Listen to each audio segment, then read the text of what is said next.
রুমিনের এই ভাষার নিন্দা করবার ভাষা আমার জানা নেই। আমি ডিকশনারিতে অ্যাভেলেবল নিন্দা জ্ঞাপক সমস্ত শব্দ রুমিনের দিকে এই মুহূর্তে ছড়িয়ে দিতে চাচ্ছি। ছি ছি হবে আমার হেডলাইন, শিরোনাম আমার নিন্দা জ্ঞাপনের। আর ডিকশনারিতে অ্যাভেলেবল সমস্ত নিন্দা জ্ঞাপক শব্দ সাব হেডে থাকবে সেই ছিয়ের আন্ডারে। ছি ছি ছি, সমস্ত ছি ছড়িয়ে দিচ্ছি রুমিনের মুখের উপর। রুমিন একটি কুলাঙ্গার, তার বাবার এবং তার দাদার দুই পুরুষের নাম ডাক ডুবিয়েছে রুমিন। ইতিমধ্যেও করেছে এই কাজ, যা যা করেছে, গুন্ডামি করেছে, পরশুদিন এনসিপি নেতাকে মেরেছে এবং রাষ্ট্রের বিরুদ্ধে ষড়যন্ত্রমূলক কথাবার্তা বলছে, হাসিনাকে ফিরিয়ে আনবার বয়ান তৈরি করছে প্রকারান্তরে। প্রিয় দর্শক, আসসালামু আলাইকুম এবং অনেক অনেক শুভকামনা সবার জন্যে। আমরা অনেক আগে থেকেই এমন একটি কথা শুনে এসেছি, বিশেষভাবে যাদের গ্রামের ব্যাকগ্রাউন্ড, গ্রামে এই কথাটি বেশি প্রচলিত ছিল। পুরো বাংলাদেশই আসলে বলা যায় এক অর্থে, কারণ বাংলাদেশ এখনও গ্রামভিত্তিক দেশ।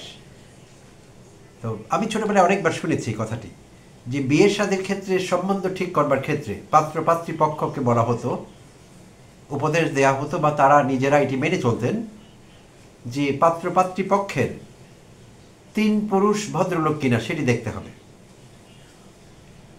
আমরা যদি শুধু এক পুরুষ দেখি, অর্থাৎ যেই পাত্র বা পাত্রী যার সন্তান, শুধু সেই পরিবারটিকে দেখি, সেই পাত্র পাত্রীর মা বাবাকে দেখি, তাহলে একটি পুরুষ নিয়ে কথা হচ্ছে।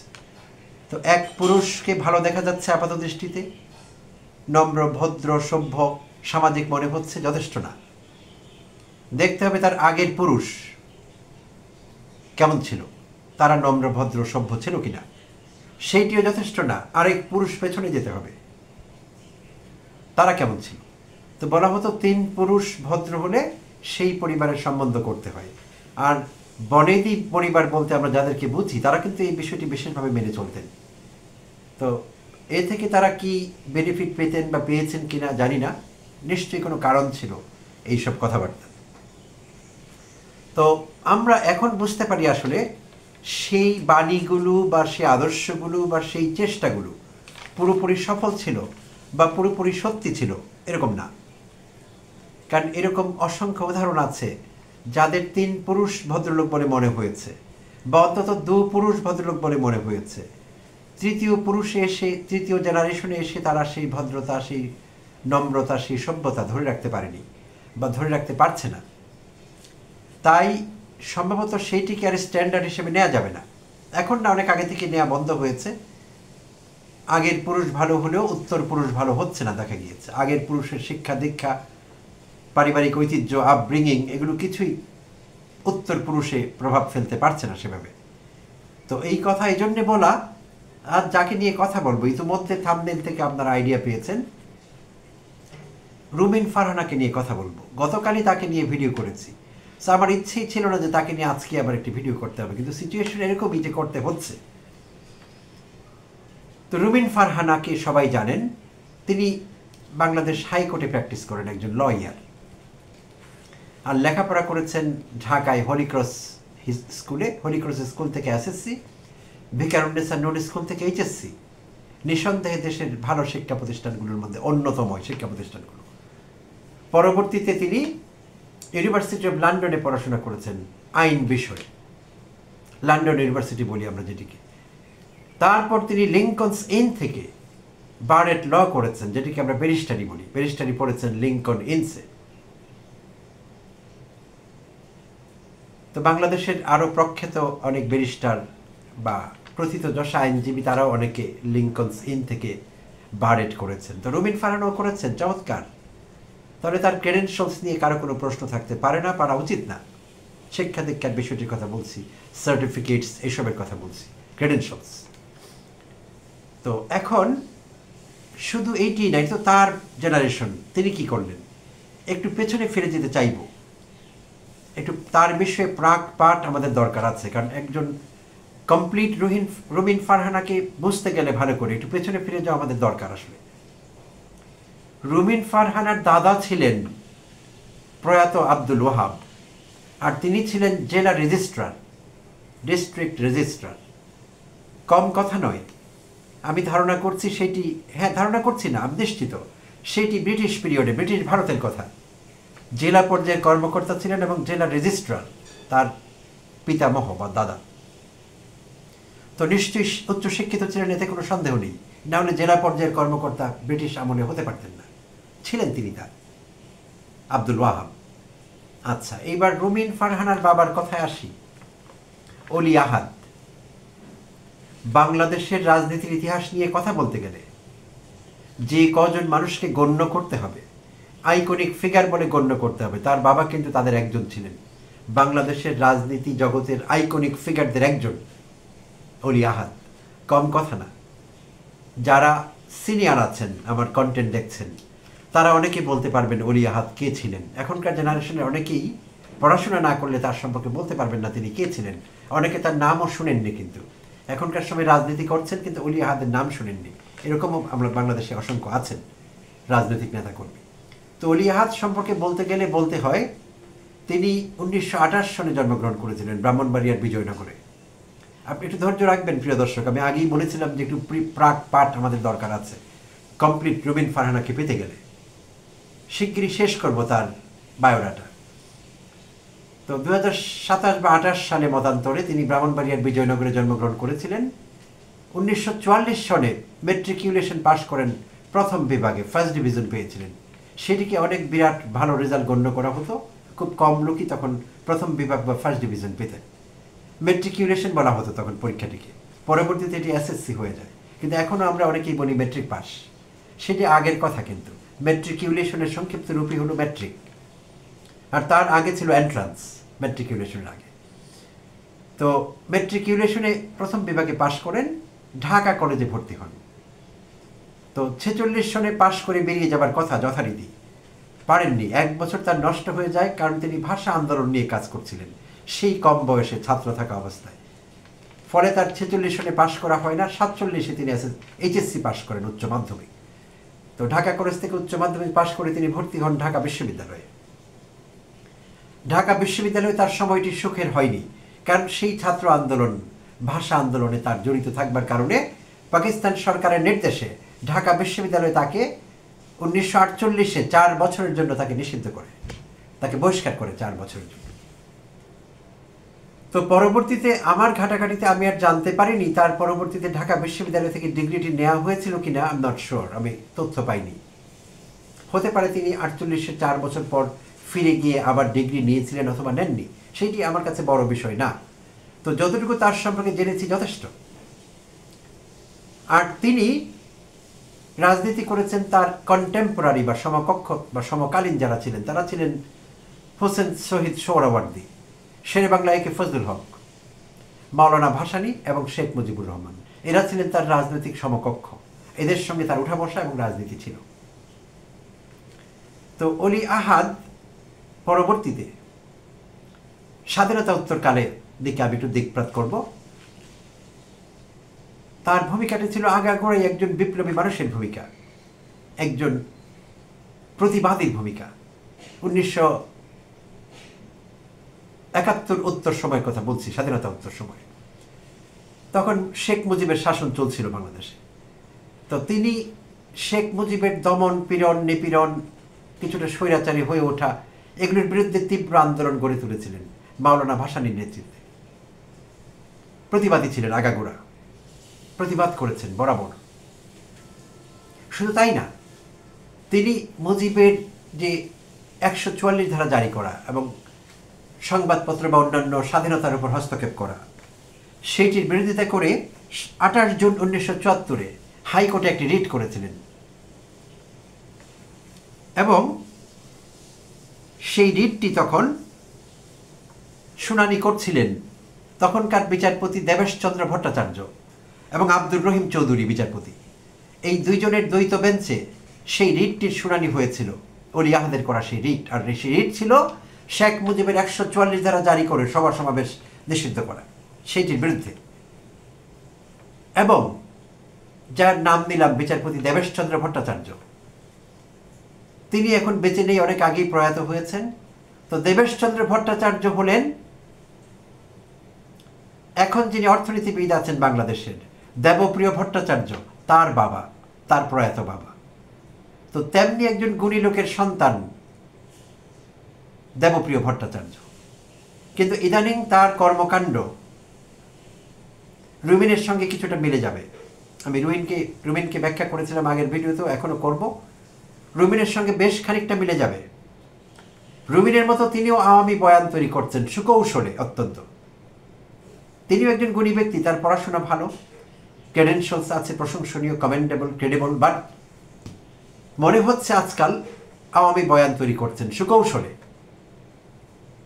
সম্প্রতি মন্তব্য করেছেন অন্তর্বর্তীকালীন সরকারের প্রধান উপদেষ্টা অধ্যাপক ডক্টর মোহাম্মদ ইউনূসকে নিয়ে, যে অধ্যাপক ইউনূসকে সেফ এক্সিট খুঁজতে হবে, নিরাপদে নিজের জীবন বাঁচিয়ে কিভাবে তিনি পালাবেন, ক্ষমতা ছাড়বেন, কোথায় যাবেন থাকবেন, তাকে এই এক্সিট খুঁজতে হবে। এখানে তিনি ভুল করেছেন।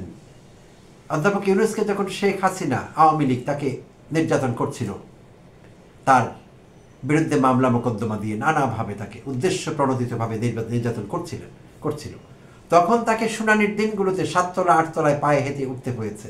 এই 84-85 বছরের মানুষটিকে উঠেছেনও তিনি পায়ে হেঁটে। হাসিনা লিফট বন্ধ করে রাখত, হাসিনার নির্দেশে লোকেরা লিফট বন্ধ করে রাখত। তো এই নির্যাতনগুলো তিনি দেশে সহ্য করতেন, এবং হাসিনা বেঁচে থাকলে, অর্থাৎ ভারতে পালিয়ে না গেলে, নিঃসন্দেহে কয়েক মাসের মধ্যে অধ্যাপক ইউনূসের বিরুদ্ধে একটি কনভিকশন হতো, একটি দণ্ডাজ্ঞা হতো। 6 মাস, 1 বছর, 2 বছরের জেল দিয়ে তাকে জেলে ঢুকাবার হাসিনার একটি প্ল্যান ছিল। অধ্যাপক ইউনূস জানতেন এগুলো, তার ঝুঁকি ছিল, তার দেশে থাকবার দরকারই ছিল না। পৃথিবীর সব দেশ তার জন্য লাল গালিচা বিছিয়ে বসেছিল। তিনি থেকে গেলেই পারতেন কোনো একটি দেশে, জামায় আদরে থাকতে পারতেন। নিজেরও টাকা পয়সার প্রভাব প্রতিপত্তি, বৃত্ত, কোনো কিছুর অভাব নেই। তার সুন্দর জীবন কাটত, নিরাপদ জীবন কাটত। হাসিনা এখানে যা খুশি তা করত। হাসিনার ক্যাঙ্গারু কোর্ট, তাকে সাজা দেয়া, যা খুশি তা দিতে পারত। তার আর জীবদ্দশায় বাংলাদেশে মুখী হওয়ার কোনো দরকারই ছিল না। নিরাপদে থাকতে পারতেন। বিদেশে থাকেননি, এখানেই এসেছেন, জেল জুলুম সহ্য করেছেন, ফেস করেছেন। তিনি তো আর হাসিনা নন। তিনি দেবপ্রিয় ভট্টাচার্যের প্রিয় হাসিনা নন, তিনি রুমিনের প্রিয় হাসিনাও নন, তিনি অধ্যাপক ইউনূস। তাই তিনি দেশেই থেকেছেন, তিনি এখনো দেশে আছেন, এবং যে কোনো পরিস্থিতিতে দেশেই থাকবেন। পালিয়ে যাবার কোনো প্রশ্ন আসে না। সেফ এক্সিট দরকার নেই। দেবপ্রিয়কে সেফ এক্সিট খুঁজতে হবে আমার মনে হচ্ছে। ইয়েস, হতে পারে রুবেনকেও খুঁজতে হতে পারে, কিন্তু তাকে খুঁজতে হবে না। আচ্ছা, তো ফিরে আসি রুবিন প্রসঙ্গে। তো সেই অলি আহাদের কথা বলছিলাম। সো দেবপ্রিয় ভট্টাচার্যের বাবা দেবেশচন্দ্র ভট্টাচার্য এবং আব্দুর রহমান চৌধুরী বিচারপতি, এই দুইজনের কোর্ট তার সেই রিটটি, অলি আহাদের যে রিট ছিল শেখ মুজিবের 144 ধারার বিরুদ্ধে সভা সমাবেশ নিষিদ্ধ করবার জন্য, এই রিট সেটিকে নিষিদ্ধ করে, অর্থাৎ সভা সমাবেশ নিষিদ্ধ করা যাবে না, সেটি বেআইনি। সেই রিটে ঘোষিত হয় শেখ মুজিবুর রহমান এবং তার আওয়ামী লীগ বেআইনি কাজ করছেন, সভা সমাবেশের অধিকার লঙ্ঘন করে, হরণ করে। আচ্ছা, এবং 9 অক্টোবর 1974 সেই রায় হয়েছিল। কিন্তু এর আগেই 13 জুন 1974 শেখ মুজিবুর রহমান তাকে জেলে পুরে দেন, অলি আহাদকে জেল খাটতে হয়। পরবর্তীতে তিনি শেখ মুজিব যখন 4th সংশোধনীর মাধ্যমে বাকশাল করে, সেই বাকশালের বিরুদ্ধে তীব্র আন্দোলন গড়ে তোলেন। অর্থাৎ অলি আহাদ ছিলেন আপাদমস্তক গণতান্ত্রিক। সংবাদপত্রের স্বাধীনতা, বাক স্বাধীনতা, মত প্রকাশের স্বাধীনতা, এগুলো ছিল তার প্রতিবাদের বিষয়। সবসময় তিনি উচ্চকণ্ঠ থেকেছেন এগুলোর পক্ষে। বাক স্বাধীনতা চেয়েছেন, সংবাদপত্রের স্বাধীনতা চেয়েছেন, ফ্রিডম অফ স্পিচ চেয়েছেন, ফ্রিডম অফ এক্সপ্রেশন চেয়েছেন, ফ্রিডম অফ প্রেস চেয়েছেন, এবং উচ্চকণ্ঠ ছিলেন সেগুলো নিশ্চিত করবার জন্য সব রকমের জুলুম নির্যাতনের বিরুদ্ধে। আজ আমি এই আলোচনা করছি, অনেকের হয়তো বিরক্তি আসতে পারে, কিন্তু একজন অলি আহাদকেও জানবার আমাদের নতুন করে সুযোগ হলো একটি, আমি মনে করি। তাই এই আলোচনাটি করবার দরকার আছে। তো বাকশালেরও প্রতিবাদ করেছিলেন তিনি, এবং পরবর্তীতে খন্দকার মোস্তাকের নেতৃত্বে তিনি ডেমোক্রেটিক লীগ গঠন করেন। কিন্তু সেখানেও তিনি মোস্তাককে পড়ে ফেলেন। মোস্তাক নামক বইটি তার পড়া হয়ে যায় একটি সময়, এবং তিনি বুঝতে পারেন মোস্তাককে তিনি ত্যাগ করেন, নিজেই ডেমোক্রেটিক পার্টি গঠন করেন, নিজেই সেটির নেতৃত্ব দেন, এবং আমৃত্যু তার সেই পার্টি কার্যকর ছিল। যতটুকু পেরেছে বাংলাদেশের রাজনীতিতে সেই পার্টি অবদান রেখেছে।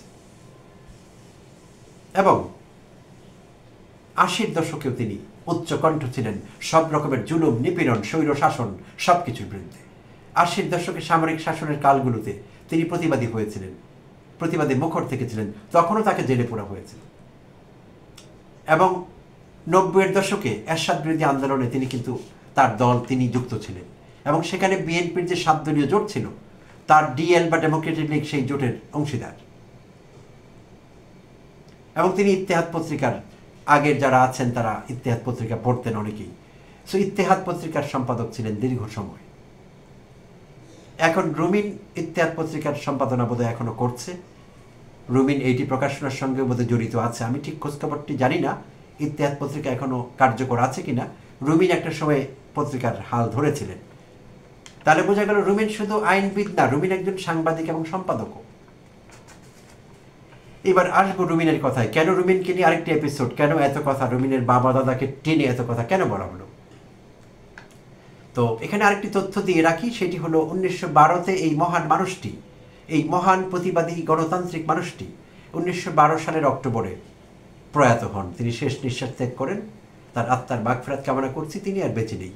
তো তিনি বাংলাদেশের আইকনিক ফিগারদের একজন হয়ে থাকবেন, ছিলেন, থাকবেন এবং আছেন। তো তার সন্তান রুমিন, আর যেটি দিয়ে কথা শুরু করেছিলাম, 3 পুরুষ ভদ্র হলে মানুষ ভদ্র হয়, সত্যি না কথাটি। এক সময় হয়তো সত্যি ছিল, এখন আর সত্যি না। এখন রুমিন ফারহানাকে দেখলে আমরা এটি বিশ্বাস করতে পারবো না, সেই আলোচনায় আর যাওয়াই যাবে না। কারণ রুমিন ফারহানা যা করলেন গত কয়েক বছরে, তার বাবা দাদার সব কিছু ডুবিয়ে দিলেন, তাদের নাক কাটলেন, তার বাবা দাদার ঐতিহ্যকে প্রশ্নবিদ্ধ করলেন। রুমিনের মাও কিন্তু একজন অধ্যাপিকা ছিলেন, শিক্ষাবিদ বলে গণ্য করা হয়ে থাকে। উইকিপিডিয়া তাকে শিক্ষাবিদ বলেছে। রুমিনের মা অধ্যাপিকা ছিলেন, রাশেদা বেগম তার মায়ের নাম। হ্যাঁ, রাশেদা বেগম। তো এখন রুমিনকে নিয়ে কথা বলি। রুমিন কিন্তু অনেক দিন থেকেই বিএনপি যখন ক্ষমতায় ছিল, আওয়ামী লীগ যখন ক্ষমতায় ছিল, আওয়ামী লীগের প্রায় পুরো আমলটাই দেখেছি। রুমিন বেশিরভাগ সময়, বিশেষভাবে শেষের দিকে গিয়ে, আর রুমিন তো 2019-এ সংসদে ঢুকেন সংরক্ষিত আসনে, 50টি আসন আছে, 50তম আসনে মহিলা এমপি হয়ে বিএনপির পক্ষে সংসদে ছিলেন রুমিন। 2022-এ আবার পদত্যাগ করেন। তো রুমিন তখন কিছু গরম গরম কথা আওয়ামী লীগের বিপক্ষে বলতেন, সংসদে বলেছেন কিছুটা সময়। আবার রুমিন হঠাৎ করে 180 ডিগ্রিতে ঘুরে গিয়ে যে আওয়ামী লীগের অস্তিত্বই তিনি স্বীকার করতে চাইতেন না, কথাবার্তা অনেকে তাকে নিয়ে হাসাহাসি করত, যে আওয়ামী লীগের অস্তিত্ব নিয়ে এত বড় বড় কথা বলে তার আবার সংসদে থাকার দরকার কি? আসলেই রুমিনের সংসদে থাকবার কোনো দরকার ছিল না। আর এটি বিএনপির একটি ভুল সিদ্ধান্ত ছিল 2018 নির্বাচনে যাওয়া, বিএনপি জানে এখনো সেটি। তো সেই ভুল সিদ্ধান্তে রুমিন সংসদে ছিলেন, আওয়ামী লীগের বিপক্ষে বয়ান তৈরি করেছেন, কথা বলেছেন, উচ্চকণ্ঠ ছিলেন। আবার 180 ডিগ্রিতে ঘুরে গিয়ে সেই আওয়ামী লীগের মন্ত্রীর কাছেই, গৃহায়ন ও গণপূর্ত মন্ত্রীর কাছে, সম রেজাউল করিমের কাছে একটি অধীনের বিনীত নিবেদন, এই যে আমাকে ঢাকায় একটি প্লট দেওয়া হোক, আমার ঢাকায় কোনো থাকবার জায়গা নেই, চিরকৃতজ্ঞতার পাশে আবদ্ধ থাকিব। সেই চিরকালীন মোসাহেবি স্টাইলে তিনি আওয়ামী মন্ত্রীকে একটি চিঠি লিখেন, একটি অফিসিয়াল লেটার বা অ্যাপ্লিকেশন লিখেন প্লটের জন্য ঢাকায় পূর্বাচলে। তো তার সেটি মঞ্জুর হয়নি, তাকে আওয়ামী লীগ বিবেচনা করেনি প্লট দেওয়ার জন্য, কারণ আওয়ামী লীগেরই এত প্লট খ্যাকো ছিল যে তাদের দিয়ে কুল পাচ্ছিল না, রুমিনকে কখন দেবে। আচ্ছা, তখন আবার ব্যাপক সমালোচনা হয় রুমিনের এই প্লট চাওয়া নিয়ে, কারণ প্লটের অ্যাপ্লিকেশনের কপি ছড়িয়ে পড়ে সব জায়গায়। তো ব্যাপক সমালোচনার মুখে তৃণমূলে অনেক কথা হয়, রুমিন বাধ্য হয় সেই প্লটের অ্যাপ্লিকেশন উইথড্র করতে, তুলে নিতে, প্রত্যাহার করতে বাধ্য হয়। প্লট আর রুমিনের পাওয়া হয় না। কিন্তু এই ঘটনা প্রমাণ করে রুমিনের নীতিবোধ নেই, রুমিন মোরালি করাপ্ট, মোরালি ব্যাংক্রাফট। না হলে আওয়ামী মন্ত্রীর কাছে সেখানে বিতর্কিত নির্বাচনে সংসদে থাকা এক কথা, আর আওয়ামী লীগের মন্ত্রীর কাছে প্লট চাওয়া সম্পূর্ণ ভিন্ন কথা। এখানে ব্যক্তি স্বার্থ ছাড়া আর কিছুই নেই, এবং নির্লজ্জ ব্যক্তি স্বার্থ প্রদর্শন করেছে রুমিন। এটি নিন্দা করবার ভাষা আমাদের জানা নেই। বিএনপি বিষয়টি কিভাবে দেখেছিল আমরা জানি না। তো বিএনপি তারপরেই কিন্তু রুমিনের আর বিএনপিতে থাকা চলে না, বাট বিএনপিতে রুমিন তখনও ছিলেন, এখনও আছেন। এবং রুমিন টাইম টু টাইম হাসিনার গুণ কীর্তন করেছেন, টাইম টু টাইম তিনি করেছেন। আমি রেফারেন্স দিলে অনেক দিতে পারবো। আপনারা যারা নিয়মিত ইউটিউব দেখেন, সোশ্যাল মিডিয়ার সঙ্গে যুক্ত আছেন, তারা জানেন আমি আর নতুন করে ভিডিওর কলেবর বাড়াবো না তার সেগুলো বলে। অসংখ্যবার আওয়ামী লীগের পক্ষে বয়ান তৈরি করেছেন। বিশেষভাবে বিপ্লবোত্তরকালে 5 আগস্ট 2024 সময়ে রুমিন অনেক অনৈতিক কথা বলেছেন, হাসিনার পক্ষে অগ্রহণযোগ্য মন্তব্য করেছেন। অনেকবার বলেছেন আগের আমলই ভালো ছিল, হাসিনার আমলই ভালো ছিল। রুমিন নাকি কখনোই এতটা অনিরাপদ বাংলাদেশে বোধ করেননি যতটা এখন করছেন। গত 1 বছরে অন্তর্বর্তীকালীন সরকারের সময় কখনই করেননি। অর্থাৎ আওয়ামী লীগের আমলটিও রুমিনের খুব নিরাপদে কেটেছিল। কেন, এই প্রশ্ন কিন্তু উঠতেই পারে। বিএনপির অন্যান্য নেতাকর্মীর জীবন ভালো ছিল না, কষ্টদায়ক ছিল, যন্ত্রণাদায়ক ছিল, তারা নিপীড়িত ছিলেন, নির্যাতিত ছিলেন। কিন্তু রুমিন কি করে এত ভালো থাকলেন? রুমিন কি করে বলতে পারেন যে এত খারাপ আর কখনোই ছিলেন না? তার মানে আওয়ামী লীগ মানে ভালো ছিলেন, বাট হাউ? তাহলে রুমিনের নিশ্চয়ই গোপন ষড়যন্ত্র, গোপন চুক্তি ছিল আওয়ামী লীগের সঙ্গে, যে আপনাদের বিরুদ্ধে মাঝে মাঝে আমি উচ্চকণ্ঠ হব, দু চারটা কথা বলবো গরম গরম, আপনারা আমাকে সহ্য করবেন, এটি আপনাদের জন্য ভালো হবে। হাসিনাকে নিশ্চয়ই রুমিন বলেছিল যে দেশে বিদেশে আপনি এটি ব্যবহার করতে পারবেন, যে আমাদের দলের বিরুদ্ধে তো কথা বলা যায়। তো রুমিন বলছে, সংসদে বিএনপি নেত্রী রুমিন বলছে আমাদের বিরুদ্ধে কথা, রুমিন বলছে। তো এরকম একটি প্যাক্ট বোধহয় রুমিনের সঙ্গে ছিল হাসিনার, তাই রুমিন মাঝে মাঝে উচ্চ কণ্ঠে কথাবার্তা বলতেন, আমরা শুনেছি। তো এখন গত রোববার 24 আগস্ট নির্বাচন কমিশন ভবনে শুনানি চলছিল, ব্রাহ্মণবাড়িয়ার দুটো আসনের সীমানা পুনর্নির্ধারণী একটি শুনানি চলছিল। সেখানে দেখা গেল রুমিন মারামারিতে জড়িয়ে পড়েছেন তার দলেরই কিছু নেতাকর্মীর সঙ্গে এবং এনসিপির নেতাকর্মীর সঙ্গে। শুধু তাই না, রুমিন সেখানে মিথ্যা কথা বলেছেন, মিথ্যাচার করেছেন। রুমিন বলেছেন তাকে ধাক্কা দিয়েছে তার দলের নেতারা, বিএনপির নেতারা। 15 বছর তিনি তাদের জন্য কাজ করেছেন, তার এখন কপালে ধাক্কা জুটল। তিনি তার দলের নেতাকর্মীকে প্রশ্নবিদ্ধ করেছেন, যদিও কোনো রকম প্রমাণ পাওয়া যায়নি রুমিনকে কেউ ধাক্কা দিয়েছে। আচ্ছা, আর এনসিপির একজন নেতাকে, মোহাম্মদ আতাউল্লাহকে রুমিন ধাক্কা দিয়ে ফেলে নিচে ফেলে দেন, এবং তার দলের কর্মীরা, রুমিন যে গুন্ডাদের নিয়ে ঢুকেছিলেন, বিএনপির কয়েকজন গুন্ডা, সেই গুন্ডারা মোহাম্মদ আতাউল্লাহকে লাথি ঘুষি কিল ইচ্ছে মতো নির্বিচারে তাকে মারে। এটি ভিডিও রেকর্ড আছে, সবাই জানে, সবাই দেখছে, এখন আপনারাও দেখে ফেলেছেন ইতিমধ্যে। তো রুমিন কি করেছে, তার গুন্ডারা কি করেছে, সেই প্রমাণ আমাদের কাছে আছে, জাতির কাছে আছে। কিন্তু রুমিন যে মিথ্যাচার করেছে, তাকে ধাক্কা দিয়েছে, কেউ দেয়নি। তাহলে বিএনপিও ধাক্কা দিল, এনসিপির আতাউল্লাহ তাকে ধাক্কা দিল। তো ধাক্কার দিকে রুমিনের মনোযোগটা একটু বেশি, ধাক্কা বিষয়টি খুব পছন্দের রুমিনের মনে হলো। যাই হোক, তো সেদিন সন্ধ্যায় 24 তারিখ, পরশু দিনের কথা বলছি, রোববার, সেদিন সন্ধ্যায় এনসিপির পক্ষ থেকে, জাতীয় নাগরিক পার্টির পক্ষ থেকে সেখানে সাংবাদিক সম্মেলন করা হলো নির্বাচন কমিশনে। সেখানে কথা বলছিলেন হাসনাত আবদুল্লাহ, জাতীয় নাগরিক পার্টির দক্ষিণাঞ্চলের মুখ্য সমন্বয়ক হাসনাত আবদুল্লাহ কথা বলছিলেন, এবং তিনি কিছু অভিযোগ করেন। সে অভিযোগে তিনি উল্লেখ করেন যে বিএনপিতে কিছু লোক আছেন, তারা আওয়ামী লীগের চাইতে বেশি আওয়ামী লীগের। তিনি রুমিনকে মেনশন করেছেন স্পেসিফিকলি, এবং তিনি বলেছেন আওয়ামী লীগের, বিএনপির আওয়ামী বিষয়ক সম্পাদক, আর এই জন্য রুমিন খুব চড়েছেন তার উপর। তিনি অবশ্য একটি পর্যায়ে রুমিনের পক্ষেও কথা বলেছেন। তার আরেকটি পোস্টে দেখলাম যে তিনি মন্তব্য করেছেন যে তিনি মেয়েদের যে স্লাট শেমিং হয়, যেমন রিসেন্টলি তাসনিম জারাকে নিয়ে স্লাট শেমিং হয়েছে, নির্লজ্জ স্লাট শেমিং। স্লাট শেমিং কথাটি একটা ইংলিশ টার্ম, যার মানে হলো মেয়েদের ব্যক্তিগত তথ্য, ব্যক্তিগত গোপনীয়তা ভঙ্গ করে তাদেরকে আক্রমণ করা, তাদেরকে ছোট করা, পাবলিকলি হেয় করবার চেষ্টা, এটিকে বলা হয় স্লাট শেমিং, SLUT, স্লাট। একটি খারাপ শব্দ, একটি খারাপ নেগেটিভ। তো স্লাট কথাটির মানে হলো, বলাই ভালো, যেটা আমি নিয়ে এসেছি, আমাদের জানতে হবে। SLUT, স্লাট মানে হলো দুশ্চরিত্রা মহিলা, যার চরিত্র ভালো না। তো এরকম অভিযোগ দিয়ে কাউকে ছোট করবার চেষ্টা করা হলে স্লাট শেমিং বলা হয় এটি। আর এটি অগ্রহণযোগ্য, বেআইনি, অনৈতিক কাজ, এটি ইলিগাল। তো সম্প্রতি তাসনিম জারাকে নিয়েও স্লাট শেমিং হয়েছে। আমরা প্রতিবাদ করেছি, নিন্দা করেছি, এই দেশের ভদ্র মানুষেরা নিন্দা করেছে। কিছু গোলাম, কিছু হাসিনার চাকর মোসাহেব, এবং বিএনপি ধর্মীয় কিছু কিছু কুলাঙ্গার, সবাই না, কিছু কিছু কুলাঙ্গার স্লাট শেমিংয়ে লিপ্ত হয়েছে তাসনিম জারার বিরুদ্ধে। তো রুমিনকে নিয়েও বোধহয় কিছু স্লাট শেমিং হয়েছিল কোনো মহলে। তা আমি দেখলাম হাসনাত আবদুল্লাহ একটি চমৎকার বক্তব্য রেখেছেন স্লাট শেমিংয়ের বিরুদ্ধে, এবং সেখানে তিনি পরিষ্কার রুমিনের নাম উল্লেখ করেছেন যে এমনকি রুমিনকেও যদি কেউ স্লাট শেমিং করবার চেষ্টা করে, আমি এর বিরুদ্ধে, এর প্রতিবাদ করছি, এবং এটি খারাপ কাজ, একটি হীন প্রচেষ্টা। তো বাট তিনি যে বলেছেন যে আওয়ামী বিষয়ক সম্পাদক রুমিন, এতে করে রুমিন বেশ চটেছেন। চটে রুমিন সম্পর্কে, হাসনাত আবদুল্লাহ সম্পর্কে গতকাল সন্ধ্যায়, সম্ভবত 7টার কিছু সময় পরে, 35-40-এর দিকে, তার ফেসবুকে একটি পোস্ট দিয়েছেন, ভেরিফাইড ফেসবুকে। সেখানে তিনি বলেছেন স্মরণকালের সবচাইতে আপত্তিকর কথা, এবং কোনো রাজনৈতিক নেতৃবৃন্দ একে অপরকে এই ভাষায় কখনো আক্রমণ করেনি। নির্লজ্জ একটি ভাষা ব্যবহার করেছেন, সেই ভাষাটি হলো ওই ফকিন্নির পোলা বা ফকিন্নির ছেলে। হাসনাত আবদুল্লাহকে সরাসরি বলেছেন যে ফকিন্নির ছেলে আমাকে আওয়ামী লীগের আওয়ামী সম্পাদক বলেছে, বিএনপি। তো রুমিন এই ভাষাটি ব্যবহার করেছেন, ফকিন্নির ছেলে। তো এতক্ষণ রুমিনের বাপদাদার প্রশংসা করছিলাম। তো রুমিনের বাপদাদা জমিদার ছিলেন, এটি আমাদের জানা নেই। আমি যে তথ্য আপনাদের দিয়েছিলাম প্রিয় দর্শক, তারা ভদ্র মানুষ ছিলেন, শিক্ষিত মানুষ ছিলেন, কিন্তু জমিদার ছিলেন না কেউ, ইন্ডাস্ট্রিয়ালিস্ট কেউ ছিলেন না। তার মানে আর্থিক দিক থেকে মধ্যবিত্ত বা নিম্ন মধ্যবিত্ত ব্যাকগ্রাউন্ড ছিল রুমিনের, মধ্যবিত্ত ধরে নিতে পারি আমরা। সো নিজে নিম্ন মধ্যবিত্ত বা মধ্যবিত্ত হয়ে অন্যদের ফকিন্নির ছেলে বলা এটি ভয়ঙ্কর অপরাধ, এটি ক্রিমিনাল অফেন্স আমি মনে করি।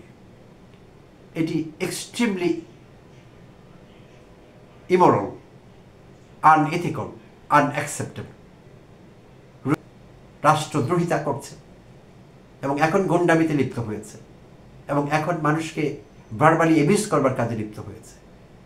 জঘন্য জঘন্য এই কথা, এই মন্তব্য। এবং বিএনপিকে এই বিষয়ে সুস্পষ্ট হতে হবে। বিএনপি ফজাকে, ফজা ওরফে ফজু ওরফে ফজলুর রহমান, সেই আওয়ামী গুন্ডা যে 24 ঘন্টা বলে এবারে আমি একজন মুক্তিযোদ্ধা, আই স্ট্রংলি ডাউট হিজ মুক্তিযোদ্ধাশিপ and his participation in the liberation war. আমি ডাউট করছি। কেন ডাউট করছি? কোনো লোক যখন বারবার বলবে আমি এমএ পাস, আমাদের ডাউট করতে হবে তার এমএ পাস নিয়ে। কোনো লোক যখন বারবার বলবে আমি এই এলাকার সবচেয়ে প্রভাবশালী লোক, তার প্রভাব নিয়ে আমাদের সন্দেহ করতে হবে। সো ফজলুর রহমান বারবার বলবার চেষ্টা করছে আমি একজন মুক্তিযোদ্ধা, 1200 মুক্তিযোদ্ধার কমান্ডার ছিলাম। আত্মবিশ্বাস অত্যন্ত লো পর্যায়ে আছে, আর মুখের কথা তো বলেই লাভ নেই। তাকে আমি গুন্ডা বলি। হ্যাঁ, অনেক গুন্ডা মুক্তিযোদ্ধা ছিলেন। আমি আমার চ্যানেলে একটি ভিডিও করেছি, যত বড় মুক্তিযোদ্ধা তত বড় দুর্বৃত্ত। কেন বলেছি, কাকে বলেছি? যারা মুক্তিযুদ্ধকে ব্যবহার করে পরবর্তীতে প্রভাব প্রতিপত্তি অর্জন করেছেন বাংলাদেশের রাজনীতিতে।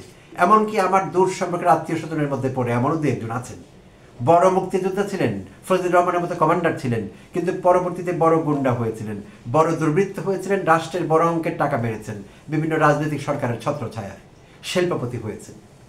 সো আমি এরকম উদাহরণ কয়েক ডজন দিতে পারবো। যত বড় প্রোফাইলের মুক্তিযোদ্ধা যারা নিজেদের কমান্ডার বলতে পছন্দ করে, সেই কমান্ডারেরা তত বড় দুর্বৃত্ত হয়েছে। কলিমুল্লাহ বাইরে থাকলে এখন কলিমুল্লাহ ভিতরে আছে, এই মুহূর্তে ভিতরে আরাম করছে, বাংলাদেশ সরকারের জেলখানায় মেহমান হয়ে আছে। কলিমুল্লাহ বাইরে থাকলে আজই সন্ধ্যায় মাসুদ কামাল এবং পান্নাকে নিয়ে কথা, এবং অন্য মঞ্চের মাসুদ কামাল এবং মানচিত্রের পান্নার কথা বলছি, মঞ্জুরুল আলম পান্না, এদেরকে সঙ্গে নিয়ে আজকে সন্ধ্যায় আমার বিরুদ্ধে একটা এপিসোড করে ফেলতো। রিসেন্টলি করেছে, আমি আমার আগের ভিডিওতে উল্লেখ করেছি। মহিউদ্দিন আহমেদের একটি লেখা নিয়ে গবেষক লেখক আমি একটি ভিডিও বানিয়েছিলাম। তো সেখানে মহিউদ্দিন আহমেদের কথাই শুধু আমি বলেছিলাম, নিজের কিছু যোগ করিনি। বাট আমার বিরুদ্ধে কুৎসা রটনা করেছে তারা, আমাকে স্টিগমাটাইজ করবার চেষ্টা করেছে, আমাকে মুক্তিযুদ্ধের বিপক্ষের শক্তি হিসেবে দাঁড় করবার চেষ্টা করেছে। কলিমুল্লাহ এবং এই যে কানাডা থেকে কন্টেন্ট বানায় একজন আছে, আগে বিটিভিতে কাজ করতেন, কি নাম তার, ইসমাইল খন্দকার, টাকলার কথা বলছি। সেই টাকলা এবং কলিমুল্লাহ, অধ্যাপক নাজমুল হাসান কলিমুল্লাহ, এরা আমাকে নিয়ে একটা আস্ত এপিসোড বানিয়ে ফেলেছে, আমাকে উৎসর্গ করেছে সেই এপিসোড, আমার নামে মিথ্যাচার করেছে, মুক্তিযুদ্ধের বিপক্ষের শক্তি আমাকে প্রমাণ করবার চেষ্টা করেছে।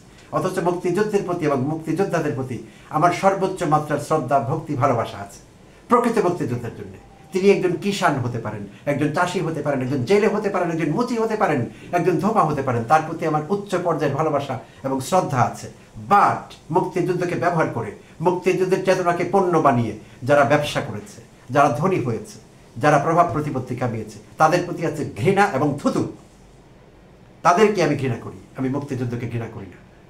নতুন প্রজন্ম মুক্তিযুদ্ধকে ঘৃণা করে না, এনসিপির লোকেরা মুক্তিযুদ্ধকে ঘৃণা করে না, 24-এর গণ অভ্যুত্থানে যারা অংশগ্রহণ করেছে ছাত্র নেতারা কেউ মুক্তিযুদ্ধের বিরুদ্ধে না।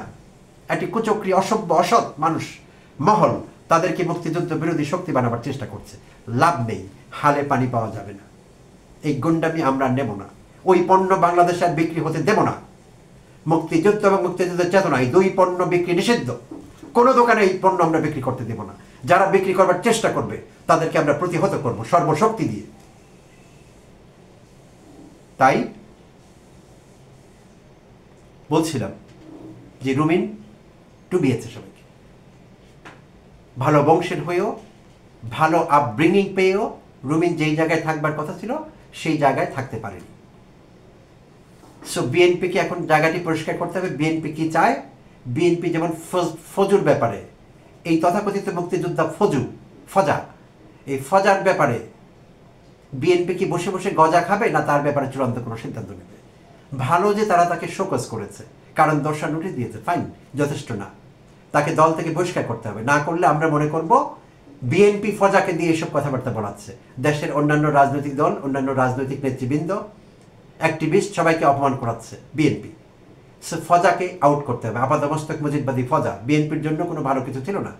বিএনপির বিরুদ্ধে ষড়যন্ত্রে লিপ্ত ছিল সুকৌশলে এই ফজা। এবং রুবিন ফারহানার ব্যাপারেও বিএনপিকে চূড়ান্ত সিদ্ধান্ত নিতে হবে। রুবিন ফারহানা দলের জন্য ভালো কিছু বয়ে আনছে না। বিএনপির কারো যদি ব্রেইন থাকে বেঞ্জমাত্র, আমি তাদেরকে বলবো রুবিন ফারহানার 1 বছরের আমলনামা টান দিন। সোশ্যাল মিডিয়া থেকে শুরু করে বিভিন্ন জায়গায়, বিভিন্ন বয়ানে, বিভিন্ন টক শোতে কি বলেছেন তিনি, এই কথাগুলো কতটা বিএনপির পক্ষে গিয়েছে, কতটা বিএনপির বিরুদ্ধে গিয়েছে, একটু যাচাই বাছাই করলে, বিশ্লেষণ করলে সহজেই পাওয়া যাবে। তাই বিএনপির সময় এসেছে বাটি চালান দিয়ে যেখানে যেখানে এরকম আওয়ামী জ্যাকেট গায়ে দেওয়া, বিএনপির জ্যাকেট গায়ে দেওয়া আওয়ামী, এই আওয়ামীদের খুঁজে বের করে তাদের বিরুদ্ধে ব্যবস্থা নিতে হবে বিএনপির দলের স্বার্থে এবং আমাদের স্বার্থে, দেশের স্বার্থে, জনগণের স্বার্থে। ধন্যবাদ সবাইকে, ভালো থাকবেন।